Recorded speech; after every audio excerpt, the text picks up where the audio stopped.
in the highest corridors of global influence, where empires are built and legacies are sealed, there is a silent ritual. It is the moment between a thought and a reality. Most people view a pen as a disposable commodity, a plastic tool, borrowed and forgotten. But for the elite, the pen is not an office supply. It is an extension of their biological will. Why does an individual with the power to move markets refuse a pen offered by a host? Why do they carry their own weight in gold and ink? It is not about the cost of the object. It is about the sovereignty of the signature. Success at the highest level is built on rituals. When a hand grasps a familiar weight, the brain receives a signal. It is the tactile anchor. By using the same instrument for every major decision, the mind enters a state of flow. To use a stranger's pen is to introduce a new variable, a different weight, a different friction. To the ultra-successful, variables are the enemy.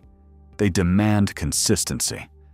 When the instrument is familiar, the mind is free. Free to focus entirely on the gravity of the contract, rather than the mechanics of the writing. There is also the element of the transfer. In the world of high-stakes negotiations, the act of signing is the final transfer of energy. Using your own tool signifies that you are the author of your destiny. You are not just agreeing to terms, you are imposing your mark upon the world. Borrowing a pen? It implies a lack of preparation. It suggests that you arrived at the table incomplete. Conversely, the individual who carries their own instrument communicates a silent message. I am prepared. I am permanent. You do not rely on the environment provided for you. You bring your own standards with you. Over time, a high-quality nib adapts to the specific pressure and angle of its owner. It becomes a biometric match. It glides where others would scratch. This physical synergy creates a contractual intimacy. The signature becomes a work of art, a unique identifier that is nearly impossible to replicate, because the tool itself has been molded by years of specific use. Digital worlds may rise, and screens may dominate our vision, but the ultimate power remains in the physical world. The ink of a personal pen does not just record a name, it records a moment in history. They carry their own pen because they understand one fundamental truth. The world is changed by those who are prepared to make their mark, on their own terms, with their own tools. In the silent language of power, every movement is a statement. Before a single word is spoken, the world is watching. When an individual reaches for their own instrument, they signal total self-sufficiency. Dependence is the antithesis of the elite mindset. To ask for a pen is to acknowledge a gap in your armor. To produce your own is to demonstrate a life that is curated, managed, and ready for any eventuality. It is the subtle difference between being a guest and being the commander.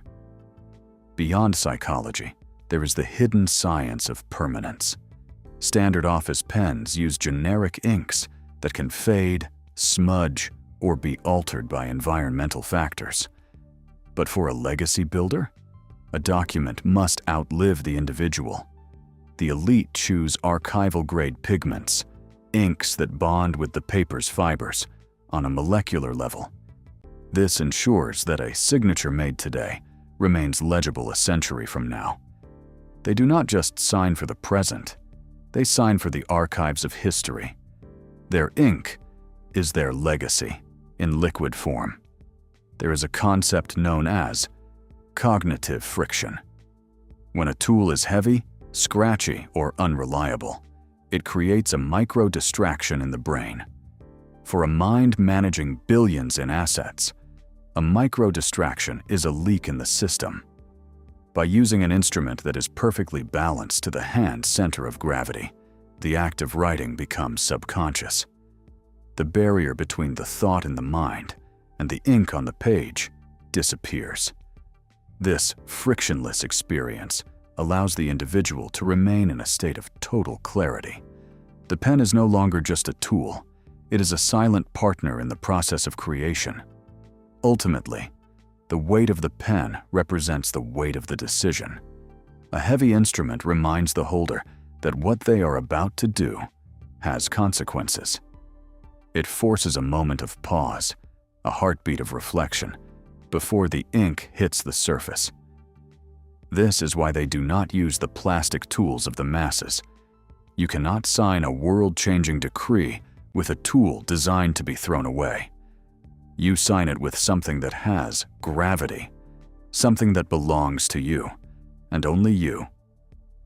In a world moving toward the digital and the temporary, the personal pen remains the last vestige of the physical sovereign. It is the ultimate symbol of an aura that cannot be bought, only built. One signature at a time. Every signature is a blueprint of a moment. When you use a borrowed instrument, you are leaving a generic mark. But when the elite use their own tool, they are performing an act of precision engineering. The way the ink settles into the paper, the specific shade of the pigment, the microscopic variations in the stroke. This is the DNA of a legacy. In the world of high finance and shifting global power, a signature is the only thing that cannot be deleted. Digital files can be corrupted. Servers can be wiped. But a physical mark, made with intentional ink and a personal instrument, is an enduring anchor in time. It is the bridge between an individual's vision and the physical manifestation of his empire. If you were to sign the most important document of your life today, the one that cements your legacy forever, would you be holding a pen that is exclusively your own? Let us know in the comments below. What is the one personal item you carry that defines your authority? And don't forget to like and subscribe for more insights into the world of the ultra-wealthy.